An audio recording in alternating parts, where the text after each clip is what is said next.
Gabrielle Dufresne, bienvenue sur les ondes de la Radio CEF.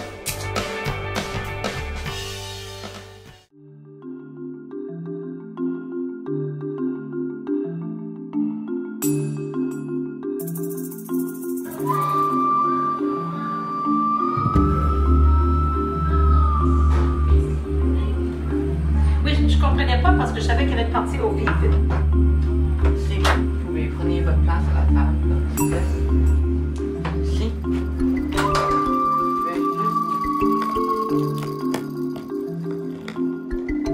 Alors, bonjour Tristan, ça va bien? Ah ouais, ça va.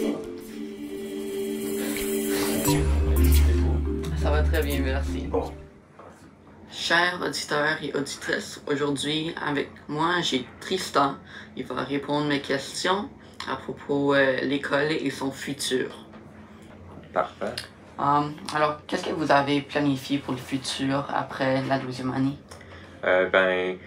Après la 12e année, je vais au Collège militaire royal en Kingston, Ontario. Ok, ouais. Puis je vais prendre 4 années là. Après cela, je vais devenir pilote militaire. Puis à un point ou un autre, je vais revenir à Moose Jaw pour compléter sur le Harvard. Alors. D'accord, c'est très bien. Est-ce qu'il y a quelque chose qui vous a motivé, soit à l'école ou à la maison, pour devenir un pilote? Oh, ben c'est sûrement aux maisons. Ok. Mes deux parents étaient dans les forces canadiennes pour Ouais. plusieurs années. Puis mon père qui était un technicien avec les Snowbirds. D'accord. Alors c'était définitivement une influence pour moi. Puis aussi les cadettes de l'air. Ça fait 5 années maintenant depuis que je suis avec les cadettes de l'air. Alors ça aussi était une grande influence pour moi qui m'a motivé. Ok, avec les cadets de l'air, que fais-tu là-bas? On fait plusieurs choses. La dernière été, j'étais en Brandon, Manitoba pour 8 semaines. Puis j'ai appris comment de voler des planeurs. D'accord, ouais. Puis on fait aussi plusieurs activités. On participe beaucoup avec les forces canadiennes ici en Moose Jaw à cause que la base est tellement proche d'ici. Puis il y a plusieurs de petites activités qu'on fait. Comme par exemple, on va à Buffalo Pound quelques fois durant l'année, puis on apprend de comment créer des feux, puis plusieurs d'autres choses comme ça. Ok, c'est très bien. Est-ce qu'il y a quelque chose à l'école qui t'aide pour devenir un pilote? Je dirais l'éducation. L'éducation est très importante pour devenir pilote. Tu dois avoir un diplôme pour devenir pilote au Canada, alors l'éducation est très importante en général. Ouais. En tant qu'élève, est-ce qu'il y a une classe que tu préfères? Je dirais probablement physique. J'aime beaucoup les physiques, c'est très réaliste, je dirais. Comme c'est des choses qu'on voit de jour à jour, comme comment les choses bougent, toutes les lois de physique. Alors ouais, j'aime beaucoup ça. Ok, merci, j'ai bien aimé cette réponse. Alors, tu es ici depuis quelle année? Depuis prématernelle, alors depuis que j'étais probablement 3 ans. Puis j'adore les enseignants ici. Ils ont m'aidé beaucoup depuis toutes ces années. Madame Doucette, elle était ici quand j'ai venu pour la première fois, puis elle est encore ici. Alors, j'ai créé beaucoup d'amis durant mon temps à l'école ici. Une autre amie de moi, Jack, il est aussi ici depuis très longtemps, puis on nous savent depuis qu'on était tellement jeunes, alors ouais. Ok. De la primaire jusqu'à la 12e année, est-ce qu'il y a une année qui est comme meilleure que les autres et pourquoi? Je dirais 12e année parce que ça vient au fin de l'école secondaire, puis maintenant je peux commencer toutes les choses avec la vie. Alors c'est comme une nouvelle étape. Ah ouais, sûrement. Ouais. Ok, c'est bien. est-ce qu'il y a quelque chose que tu aimerais dire à nos auditeurs et auditrices? Pourquoi tu devrais rester à l'école et pourquoi c'est important? Oh ben, c'est très important, spécialement aller à une école française. Il y a tellement de portes qui s'ouvrent quand tu connais le français. Comme pour rejoindre le militaire, tu dois connaître le français. Puis parce que je le sais déjà, je vais avoir beaucoup plus de temps de travailler sur d'autres classes au collège militaire parce que je dois pas apprendre le français comme la plupart des gens qui vont. Alors, ouais, ça aide beaucoup à avoir une éducation. Ça a ouvert beaucoup de portes pour vous. Puis, ouais, c'est pas mal ça. D'accord. Merci Tristan pour avoir répondu à mes questions. C'est Tristan. Ouais, merci beaucoup. Je enlève ton micro comme ça, ouais. Merci encore une fois, Tristan. Et à plus tard. Bonjour madame, est-ce que vous pourriez me donner un peu de votre temps pour une entrevue? Ça me ferait plaisir. D'accord, merci. Où est-ce que vous voulez qu'on aille? On va aller à la bibliothèque. Parfait. Alors, ça va bien aujourd'hui? Oui. C'est bien. Un beau vendredi avec le pluie, mais... Oui, je pense que ça fait bien. La pluie est Installé au bureau, loin là-bas. Alors, Installé en avant de moi. Je vais juste te demander quelques questions. Alors, pas besoin d'être nerveuse ou rien. Alors, si tu peux juste mettre ton micro sur ton chandail comme ça. hop, ah oui. Comme ça? Oui, c'est très bien, très bien. Maintenant, je suis avec Madame Grimard, la directrice de l'école du Charme. Parlez-nous un peu de votre école. L'école du Charme de Moose Jaw. Je trouve que c'est une petite école dans une petite ville aussi, mais principalement dans un coin majoritairement anglophone, mais une petite école qui a beaucoup d'énergie, très vivante, avec plein d'activités. Cette année, nous avons 75 élèves et de prématernelle jusqu'à la 12e. Okay.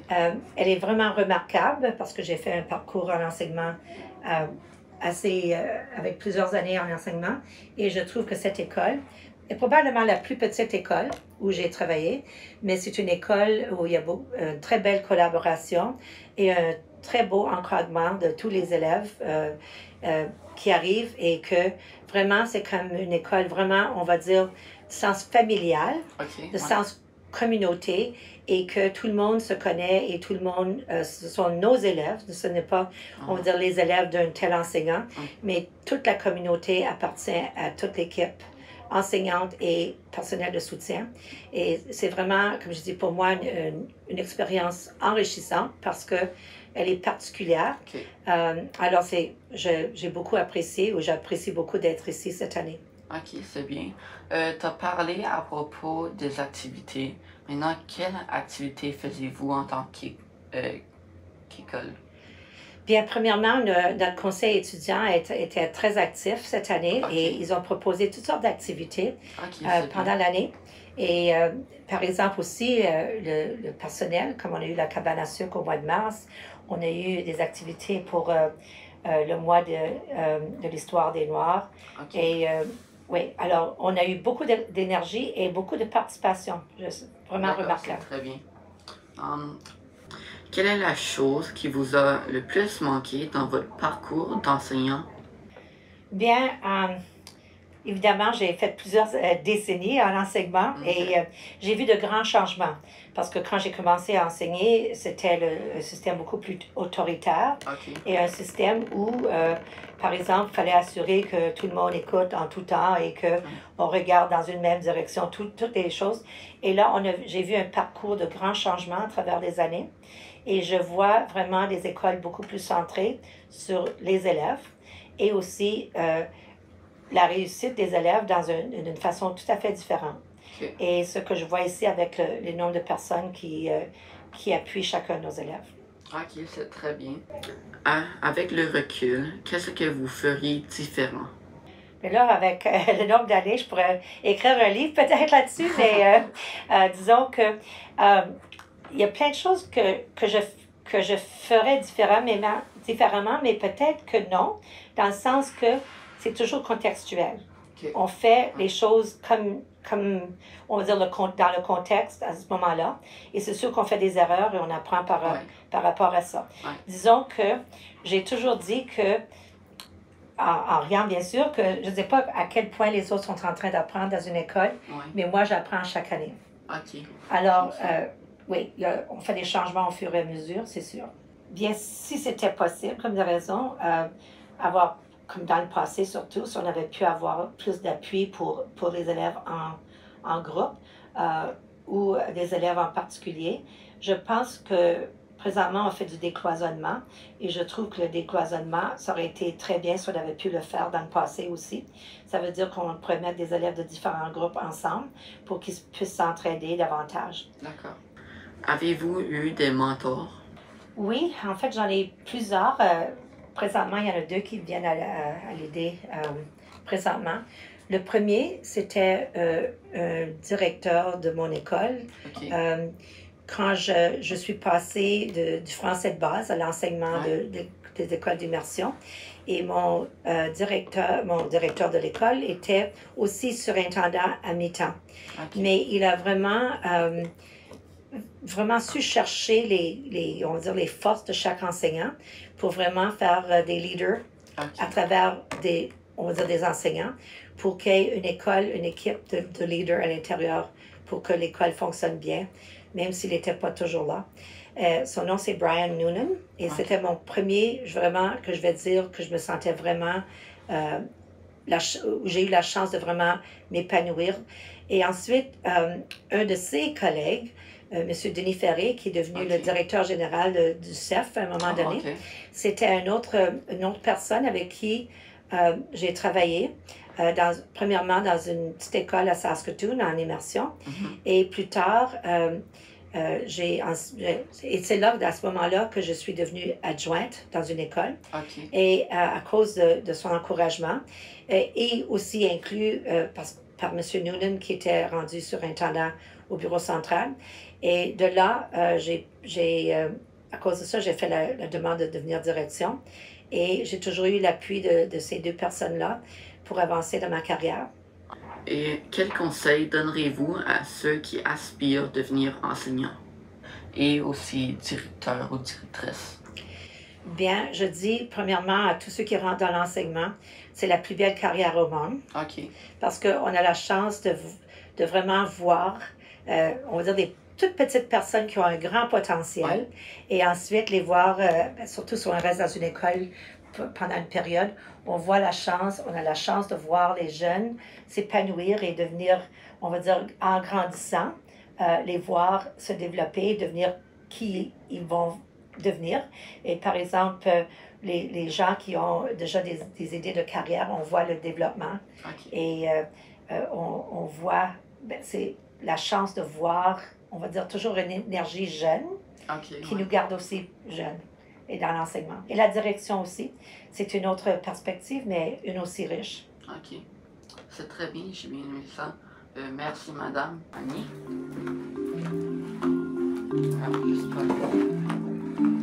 Bonjour, Madame, ça va bien? Bonjour, ça va bien, Madame. Alors, suivez-moi ici, s'il vous plaît.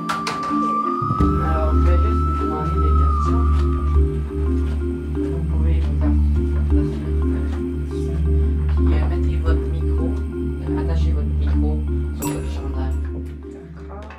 Je suis avec Madame Monpetit pour lui demander des questions à propos de sa vie à l'école du Charme. Bonjour Madame, comment ça va? Bonjour Étienne, ça va très bien, merci. Et toi? Ça va bien, merci. Comment gériez-vous un élève perturbateur ou provocateur? Bonne question, Étienne. En fait, j'aime moins ce mot-là, provocateur. Je préfère en fait de prendre l'approche que chaque élève est unique, chaque élève a des besoins diversifiés, et dans la salle de classe ainsi qu'à l'école, je crois qu'on prend l'approche que Nous travaillons ensemble comme équipe école, comme membres du personnel, pour répondre aux besoins de chaque élève. Ok, j'aime ça, c'est très bien. Comment cultivez-vous des relations positives avec vos élèves? Bien, premièrement, pour moi, le fait d'avoir des relations positives est très important dans ma salle de classe et aussi dans l'école. J'essaie d'apprendre le nom de chaque élève dans notre école. Nous avons une petite école, alors c'est très faisable. Et je prends surtout les premières quelques semaines à apprendre à connaître mes élèves. Okay. Je veux savoir quels sont leurs intérêts, quelles sont leurs forces, leurs faiblesses, où est-ce qu'ils ont besoin de l'aide à l'école. Et essayer de créer des activités pour piquer leur intérêt, pour valoriser leur force. Ok, c'est très bien. Comment gardez-vous vos élèves engagés et motivés dans la classe? Je dirais le plus grand appui à garder les élèves engagés, c'est d'offrir des choix. J'essaie d'offrir autant de choix que possible lorsque je donne un projet, par exemple. J'ouvre plusieurs possibilités de travaux à mes élèves. Ils ont plein d'options. Ils peuvent choisir un travail, un projet qui leur intéresse. Et je trouve personnellement que cela les garde très engagés, très motivés à faire le travail, car c'est eux qui ont choisi leur propre travail. Ok, ça c'est très bien. Comment incluez-vous les parents dans l'éducation de leurs enfants à la maison et à l'école? Excellente question. En fait, j'adore ceci. Personnellement, j'utilise dans ma classe une application qui s'appelle Class Dojo. Et c'est presque comme un mélange de pages Facebook et Messenger, mais privé et uniquement pour les parents de ma salle de classe. Okay. Alors, je peux mettre les photos des activités qu'on fait, je peux prendre des vidéos. Par exemple, j'ai pris quelques vidéos des élèves en sortie de ski et j'ai pu publier cela sur notre page Dojo, sur l'histoire de notre classe. Là-dessus, je peux aussi envoyer des messages aux parents, des messages individualisés. Je peux aussi inclure un profil pour chaque élève. Alors, c'est là où je dépose leurs travaux pour montrer aux parents le progrès de ces élèves-là. D'accord. Aussi, j'aime bien inviter les parents dans ma salle de classe pour faire des présentations. Cette année, non, l'année passée, nous avons invité Dr. Oni à faire une visite et pour parler du corps humain, parce que justement, on apprenait du corps humain en sciences. Pourriez-vous nous citer la chose la plus importante que vous savez maintenant en tant qu'enseignante françaiscoise? Je dirais que le plus grand aspect important en tant qu'enseignante ou enseignant françaiscois, c'est de démontrer un amour pour la langue française. D'accord, ouais. Il faut vraiment partager cet amour-là, partager nos expériences et encourager les élèves autant que possible de parler en français, de vouloir parler en français et de participer aux activités francophones de la communauté. Qu'auriez-vous aimé savoir avant de commencer votre carrière d'enseignante au CEF? En fait, je ne suis pas certaine parce que j'étais une élève ici à l'École du Charme. Alors, je savais déjà en m'en allant en éducation que je voulais travailler au CEF et je voulais enseigner ici. Qu'est-ce qui vous a vraiment motivé d'aller d'être enseigné par le CEF, d'aller enseigner pour le CEF? Je dirais que c'était surtout mes enseignants qui sont maintenant mes collègues qui m'ont beaucoup inspirée à devenir enseignante moi-même et je suis très, très choyée de pouvoir travailler avec ces mêmes personnes-là maintenant en tant que collègue. Wow, c'est très impressionnant. Merci, madame. Merci beaucoup, Etienne. Merci. Est-ce qu'on vous donne la main? Oui. Bon travail. Suivez-moi et je vais vous amener ici.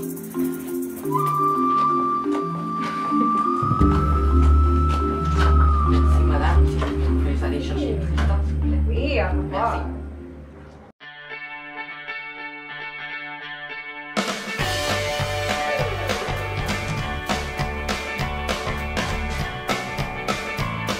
Merci. Ici Gabrielle Dufresne, bienvenue sur les ondes de la Radio CEF.